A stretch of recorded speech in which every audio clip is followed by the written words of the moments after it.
Hello dear viewers, glad you're here. We've prepared a special test for you this time. I have been dealing with the question, can I overclock a cheaper graphics card to get the performance of an RTX 4080 or 4080 Super by really pushing it to its limits? We'll see if that's possible soon. When I was little, and that was a hell of a long time ago, there were graphics cards you could unlock. One could unlock deactivated processing units, either through a software modification or by clever soldering work. Unfortunately, that's no longer possible these days. However, in some cases, there is potential that can be exploited, and that's what overclockers have been doing all along.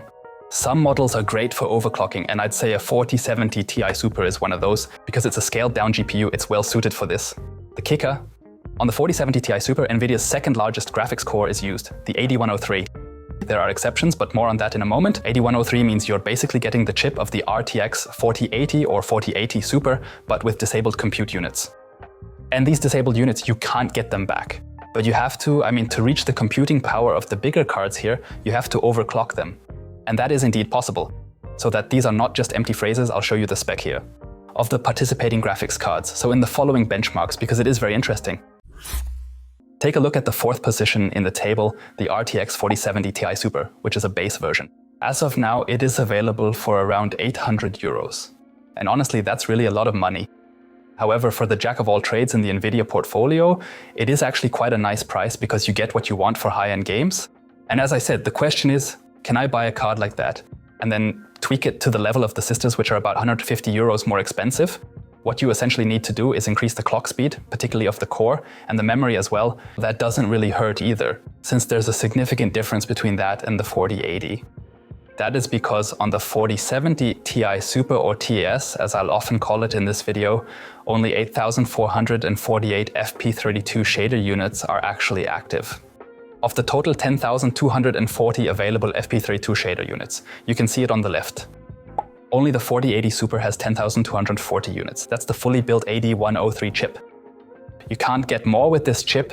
And if you want the computing power of the 4080 or 4080S with a Ti Super, you'll obviously need to significantly increase the clock speed to get the same computing power. To see if that's possible, I looked at the best available TIS custom design, which is the Asus ROG Strix here. It turned out to be the best overall card in our last comparison test. Above average boost, nicely cold and also pretty quiet. And by the way, we've got a relatively good specimen here. You can't see that from the outside, you only see the very large cooler, and underneath there's apparently a relatively good chip because it goes well over 3 GHz, which is not a given. And with such a cool card, you can obviously do experiments like the one I'm about to try here. I pushed the graphics card here to its maximum OC, which I'll show you in a moment, through all our various benchmarks, to see whether you can overclock it to a 4080 or 4080S. In the following benchmarks or any assessments you'll see, the 4070 Ti Super Max OC will be used. Max OC means I took the Strix and cranked it up to the absolute maximum possible clock speed. And in this particular case, it is a proud clock speed of nearly 3090 MHz. There are a few worse cases where it doesn't quite make it. But 3090, so around 3.1 GHz, that's really above average. And there you can see the computing power climbs from 45 to a good 52 teraflops compared to the reference card at single precision FP32. The fill rates and stuff climb as well, obviously. What's quite practical when reaching the 4080 is that the Ti Super has the complete memory interface, greatly enhancing its performance. That means 256 bits. In this case, I was able to overclock the memory from the standard 21 GB transfers per second to 24 GB transfers. And that means this Ti Super has a higher memory transfer rate than a standard 4080 and even the 4080S. Now you're probably thinking, cool, the computing power is close to the big cards, making it a strong choice for high performance needs without the extra cost associated with top tier models. Yeah, NVIDIA thought with the 4070 Ti Super to keep it from being too awesome, let's trim it down a bit. And it also ensures you can use GPUs with a small defect in the cache. The 4070 Ti Super has a reduction in the level 2 cache. The 8103, as you find it on a 4080 or an S, normally has 64 megabytes L2 cache, but on the Ti Super only 48 are active. This means that NVIDIA can add partially defective chips in order to avoid throwing them away. That's the main idea. However, trimming makes the Ti Super access memory more often due to less surrounding cache, which can slow down performance, especially with tasks requiring lots of processing power. She has to reach into the shelf more often, and that takes time. In that sense, a 4080 or 4080S has an advantage per cycle simply because it has more data readily available. Therefore, it's key to make the Ti Super really fast regarding memory, as it has to compensate for that. I'd say that's enough with all the introductory talk. So let's get straight to the bars. Hold on, before we get to the bars, let's take a look at IDA64, the tool that lets you check out the key data formats a bit. Also the CPU, by the way. I just ran the general purpose benchmark, and you can already see very well how things are going. And the tool confirms the numbers I calculated, which you could see on the tech table using real benchmark values. Starting up here with the 4080S at around 55 teraflops of power, and then just under 54 with the 4080, which is still quite impressive. And then we're here at around 51. In this particular case now with the 4070 Ti Supermax OC, and the reference card stands at 46 teraflops. So you can see the reference card and the beefy clock of the TS version perform a bit better here than in my tech table on page 1, where I provided the initial calculations. That's because the test here runs cold and the game benchmarks run after warming up, which means the clock speed drops. And here you see basically the best case scenario. So now that we've cleared that up, both the theory and the practice align in this case. Let's first look at the rasterizing. We still have 20 games in 4 resolutions, and by default I've shown WQHD this time because I thought, well, it is a high-end graphics card for over 800 euros. You'll likely use it in WQHD, maybe UHD. As usual, you can select the resolution here in the drop-down menu. We're testing 4 different resolutions, including ultra-wide QHD. Then the color shifts noticeably. By the way, I can mention this right now. Public announcement, finally the bars also rearrange themselves when you change the resolution. Yeah, pretty convenient. Really glad it's here now. Took 3 years, I think. Anyway, what you would expect happens. The massively overclocked 4070 Ti Super, or Ultra, whatever you want to call it, always, really always, ends up way ahead of the regular Ti Super. And always in the vicinity or even within striking distance of the 4080 and even 4080S. It's nice when theory matches practice. You can see that really well in all the games. Let me quickly show you Alan Wake here. I'm not going through all the games, or it'll be another 4-hour video. Yeah, nonsense. Here, we see a really impressive performance gain of around 18% from the standard card for 800 euros to the heavily overclocked best case aces here. And thus, it isn't quite as fast as the 4080 in performance benchmarks, especially under demanding conditions. The larger card is consistently about 3% faster across all games. There are always games that are power intensive, and that's where this card has an advantage. More details later when I get to the efficiency. And there are games where the computational power of the bigger cards hits harder, or the larger cache, and that's why sometimes the TS gets really close and other times not as close. For instance, I'll show you a case where it barely manages to overtake the 4080 Super, mainly because the clock speed goes through the roof. This is Assassin's Creed Mirage. Over there we see there is the 4070 Ti Super with maximum overclocking, which is the 3rd fastest graphics card in the chart. Finally, the bars rearrange when you change the resolution. Yeah. Not this time. Just barely ahead of the 4080 Super and of course the 4080 as well. It looks pretty similar in Atlas Fallen 2. The card is at least on a 4080 level there. The Super is certainly a bit faster, but hey, that's actually quite impressive and noteworthy. If you want to know, links in the description. Benchmarks will stay. You can watch for hours if you want. I'll click through more games. Then you always see, yeah, just behind the 4080. Jagged Alliance is actually such a power-intensive game. You see, okay, computational power is important there. The 4080 is unbeatable. Well, when I say unbeatable, in fact, it means that it all melts down to a range of +1 to +5%. So the card's speed doesn't really feel different. It feels like they are practically the same. Nevertheless, one could say that the 4080 remains ahead in most cases. Ratchet & Clank Rift Apart, very close as well. But I think we've said enough for now, and I would say, let's take a look at the performance index. A total of 20 games in 4 resolutions results in this outcome. The 4070 Ti Supermax OC achieves a performance index of 74.2 overall, making it the 5th fastest graphics card on the chart. And you can see the 4080 unfortunately landed in front of the card. That means I failed. So the initial question was, can I overclock a 4070 Ti Super to get a 4080? I'll start by answering with a flat no. I can elaborate on that in a bit. But in this case, with the cards we have, it is a no. The 4080 is on average 2% faster, and the 4080 Super is 4% faster. I hinted at it earlier, you can't really feel or notice it. So if you install one of those 3 cards, it's the same deal. It's all fun, it's running smoothly, path tracing is usable. Thanks to 16 gigs, they all have it, and they're really a lot of fun, so you can't really complain. But overall, you do of course get more performance with the more expensive graphics card. And you can also overclock them, just as a side note. Compared to the standard card, the Ti Super with a reference clock around under 2.7 GHz, usually power limited, the performance gain is quite nice. Around 14% in the overall index, and now here's the kicker. Just for bonus, let's switch to Ultra HD because it scales particularly well there. You can see a moderate performance boost of 16%, not bad at all. The reason being the high clock speed. And yes, the gap to a 4080 is still about 2%. So when it comes to our cards, the big card is unreachable. Let's see if that's the case with ray tracing as well. There are several starting points. Maybe it scales better with the clock, since the clock scales linearly, processing units don't necessarily. Or does it scale differently because the cache is smaller on the card? You can see that here. Let's start with the crusher, because Alan Wake is not only at the front of the alphabet, but also leading in killing graphics cards. And there we see it looks the same at first. 4080 with a gap of 4%, 4080 Super with a gap of 6% compared to the fastest possible TI Super. So we didn't manage to reach the bigger card this time. In Cyberpunk, it seems to be performing a bit better, about 2%, and the bigger card is roughly about 3% faster. As I mentioned, it's not noticeable at all. It feels just as fast. Disorder, we didn't manage that either. Dying Light 2, nope. F123. The gap looks a bit bigger there, just by the numbers, because if you have 150 FPS, every gap seems a bit larger somehow. But it's still only 4% compared to the 4080. Forza Motorsport neither. Hogwarts, nope. Not Metro either. Not Ratchet and Clank either. Here it's actually a tie between the 4080 and the TIS. I can't really say why. It's minimally CPU limited. In full HD anyway, but hey, that's pretty good. And Witcher 3, well, a clear loss. The big card is up by 3%, and the even bigger one by 5%. But you can see flawless frame rates in WQHD. That's what the green bars mean. So green with us always means WQHD. Let me quickly change it to UHD. Looks good. In most cases, it's still very much playable. Okay, not necessarily Witcher 3 at 46 FPS, but something that runs well. Here, F123, for example. We see in UHD still a good 80 FPS, but the bigger cards are definitely always faster. Overall, I didn't manage it with ray tracing either, unfortunately, no matter how hard I tried. Now let's take a look at the big picture, and what's happening there is exactly what we anticipated all along.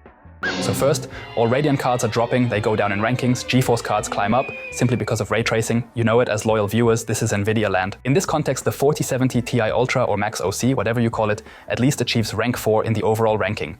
Hey, that's not bad, really can't complain after all. 4th fastest graphics card on the market, and the gap to the reference card is only 12%. Just as a fun fact, the Raytracing Performance Index is quite mean, but overall it significantly disadvantages the top-end models when compared to the slightly smaller cards, making it a bit unfair. Simply, I had to find a compromise that still runs okay on mid-range cards, scales on high-end ones, and doesn't completely crush the small cards. That's why ray tracing is a bit more CPU limited than rasterizing, simply because we're using upsampling. In case you're wondering about the weak scaling, in UHD it doesn't occur anymore. You can then see a gap of 14% compared to the reference card. But even here, the 4080 is 3% faster and the Super by 5%.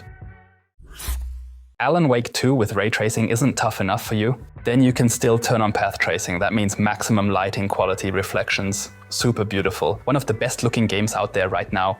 You can really use every bit of computing power, including the clock speed of the 4070 Ti Super Ultra Turbo Mega. And we see, in the reference or default state, the card reaches about 43 FPS in WQHD with path tracing and quality upsampling. That is DLSS.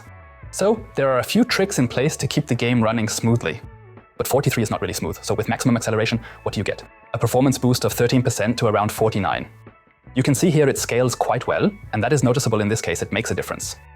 However, the 4080 is about 5% faster overall. That's the biggest performance gap between the two cards here. I don't know the reason, maybe it's the cache, since ray tracing requires a lot of data to be readily available. In this respect, a large cache pays off. But it's not bad at all to have the 3rd fastest graphics card in the chart here. Energy efficiency, an important topic, because if you increase the voltage, the power consumption usually goes up quite significantly. This also applies to the clocking of the 4070 Ti Super. However, it's not quite as extreme as I had initially thought, so the energy efficiency that comes out of it is still okay. And at this point, I definitely have to say what I've done. So, I took this graphics card and checked its clock speed first. In cold condition, it managed about 3.1, roughly 3120 MHz. When heated, it becomes a bit less. So I increased the fan speed and checked how much voltage it minimally needs for an average of 3090 MHz. And as expected, it needs its maximum voltage. That means as long as the chip stays nice and cool, the maximum voltage is active, precisely 1.085 volts. So it remains consistent. This results in a relatively high base power consumption, I'd say. Basically, this means it already needs a lot in full HD. However, it doesn't increase significantly at higher resolutions because the voltage stays the same, and then there's just the utilization to consider. 1.085 volts, you can't even activate that on a 4090, for example, because it would probably explode immediately. And that's why NVIDIA set a voltage limit, well below. With this card it works. So the following values are all with 1.085 volts, 1390 megahertz, and you can see in all approximately 250 measurements, which are all rasterizing, 20 games in 4 resolutions, it reaches 310 watts average power. This card, of course, that can vary depending on the card. In the case of our card here, it's 310 watts. And that's actually not too bad at all, because 310 watts is pretty much exactly the level of AMD's 7900 XT. You can see that quite clearly here in the chart. But first, as a reference, the TI Super in its delivery condition. You can find it in the chart right above. It shows an average power of 270 watts. And you can see the highly overclocked card has almost the same efficiency. Didn't really expect it, I thought the card was clearly more energy inefficient. However, you can see 40 watts more is basically the same. So the reference card performs about as well as the Max OC card, which runs cool while being nice and fast. Still, in the ADA portfolio, I managed to snag the second to last place in terms of energy efficiency. So it's very close though. The card is better than the TI without Super, but yeah, they're just about on par in most aspects. Nevertheless, when compared to AMD cards, it's also very efficient. We can take a look. The 79XT, which I just mentioned, is also at 310 watts on average and is significantly inferior. The Max OC card delivers at least 9% more FPS per watt, not bad at all. And it is also approximately 10–15% faster as well. The same applies for ray tracing. Here you see again intense group formation. The upper half consists of RTX 4000 cards, below that are RX 7000 and everything else older.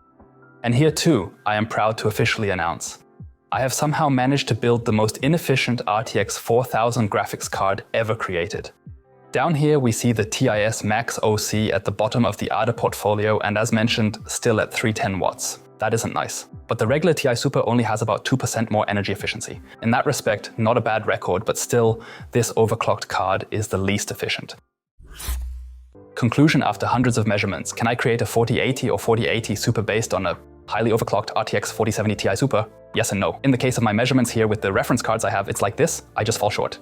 So the 4080 was on average roughly about 2 to 3% faster, while the 4080S was somewhere between 2, 3 and 5%. So overall it was a clear and undeniable defeat, I just couldn't manage to reach the big card. There were only a few victories, but in fact, there might be certain situations where it can actually work. That means, in my case, I have a well-cooled reference card from NVIDIA, the Founders Edition. They clock slightly above average. This means if you opt for a budget-friendly 4080, which can often be found for around 1,000 euros, with a slightly smaller cooler, it could be that it runs a bit warmer and therefore reaches slightly lower clock speeds. For your reference, the 4080 Founders Edition we have runs at about 2.78 GHz across all games, which is really a pretty high clock speed. It could very well be, if you have a card, let's say, with 2.7 GHz in all tests. That may not seem like much, but these are the 2%. It may be possible that such a heavily overclocked TI Super could end up ahead of a 4080 in the end. However, I can't prove it to you right now. You'll just have to believe me. But now let's go ahead and move on to the actual problem at hand. I have taken an Asus ROG Strix model here, and I just mentioned it. It was basically the test winner for us, and that's not just because it has a huge cooler, but also because it has a high clock speed and, yeah, runs cool. I got lucky in the chip lottery, so the chip performs really well. If you decide to buy a run-of-the-mill version, the TI Super for around 800 euros, they have less factory overclocking, the cooler is smaller, they run hotter, and you usually don't get the top chips unless you're very lucky. In that sense, you are usually restricted to power limits in the range of around 300 watts.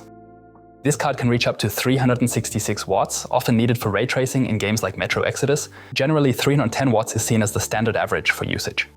But if you have a card that only allows 300 watts, there's no way you'll make it. Over 3 GHz, no way. No matter what the internet tells you, you won't reach over 3 GHz under continuous load, real full load, above WQHD. Never. That's 2.8 realistic, maybe 2.9, and then you're missing at least 5% on the values I just showed you. Long story short, get yourself a 4070 Ti Super, it's a good graphics card. Starting at around 800 euros, you can't complain.